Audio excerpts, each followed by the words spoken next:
Brace Lord. இன்னைக்கு பைபிளில் ஒரு விசுவாசம் உள்ள கதையை பார்க்கலாமா? 12 வருஷமாக பெரும்பாடுள்ள ஒரு ஸ்திரீ இயேசு நடந்து போகிற போது அவரோட துணியின் ஓரத்தை நான் தொட்டா நான் சுஸ்தமாவேன்னு ரொம்ப விசுவாசிச்சிருக்காங்க. அவரோட துணியோட ஓரமாட்டும் அந்த ஓரத்தை தொட்டிருக்காங்க. தொட்ட உடனே அவங்களுக்கு சுகம் கிடச்சிருக்கு. இயேசு அவளை பார்த்து சொல்கிறாரு, மகளே திடன்கொள், உன் விசுவாசம் உன்னை ரட்சித்தது. நம்ம விசுவாசிக்கணும், முழு மனசோட முழு ஆத்மாவோட கண்டிப்பாக விசுவாசிக்கணும். விசுவாசித்து எது கேட்டாலும் தேவன் அற்புதத்தை செய்வார், கண்டிப்பாக நடக்கும்.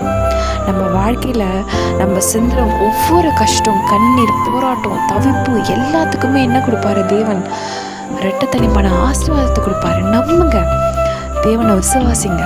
கர்த்தர் நல்லவர் என்பதை ருசித்து பாருங்க. ஆமென்.